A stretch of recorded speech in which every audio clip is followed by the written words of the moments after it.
ಆನೆ ಖುಷಿಯಿಂದ ಹೇಳ್ತು, ಸರಿ ಸರಿ, ಇಲ್ಲಿ ರಾಜನಾಗೋದಕ್ಕೆ ನಾನ್ ಮಾತ್ರ ಅರ್ಹ. ಹೀಗೆ ಹೇಳ್ತಾ ಆನೆ ನರಿ ಜೊತೆ ಹೋಯ್ತು. ದಾರಿಯಲ್ಲಿ ಹೋಗ್ತಾ ಇದ್ದಾಗ ನರಿ ಹೇಳಿತು, ಇಲ್ಲಿಂದ ಬನ್ನಿ, ಅಲ್ಲಿಂದ ಅಲ್ಲ. ಈ ದಾರಿಯಲ್ಲಿ ನಿಮ್ಮನ್ನ ಸ್ವಾಗತಿಸೋದಕ್ಕೆ ಭವ್ಯವಾದ ಸಿದ್ಧತೆಗಳನ್ನ ಮಾಡಲಾಗಿದೆ.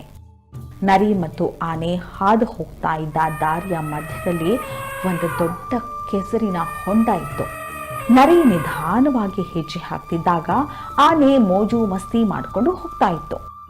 ಈಗ ಇದ್ದಕ್ಕಿದ್ದಂತೆ ಆ ಕೆಸರಿನ ಹೊಂಡದಲ್ಲಿ ಆನೆ ಬಿತ್ತು. ಆನೆ ಭಯದಿಂದ ಕಿರ್ಚೋದಕ್ಕೆ ಶುರು ಮಾಡಿತು. ಸಹಾಯಕ್ಕಾಗಿ ನರಿಯನ್ನ ಕರೆಯೋದಕ್ಕೆ ಆರಂಭಿಸ್ತು. ನರಿ ಹೇಳ್ತು, ಇವತ್ತಿನ ನಂತರ ನೀವು ಯಾರ ಮನೆಯನ್ನ ಕೂಡ ಒಡೆಯೋದಕ್ಕೆ ಸಾಧ್ಯ ಆಗೋದಿಲ್ಲ. ಇಲ್ಲಿವರೆಗೆ ಎಲ್ಲಾ ಪ್ರಾಣಿಗಳಿಗೆ ತೊಂದರೆ ಕೊಟ್ಟಿದ್ದೀರಾ, ಇನ್ನು ನಿಮ್ಗೆ ಅದು ಸಾಧ್ಯ ಇಲ್ಲ. ಇನ್ನು ನೀವು ಈ ಹೊಂಡದಿಂದ ಮೇಲೆದ್ದು ಬರೋದಕ್ಕೆ ಆಗೋದಿಲ್ಲ.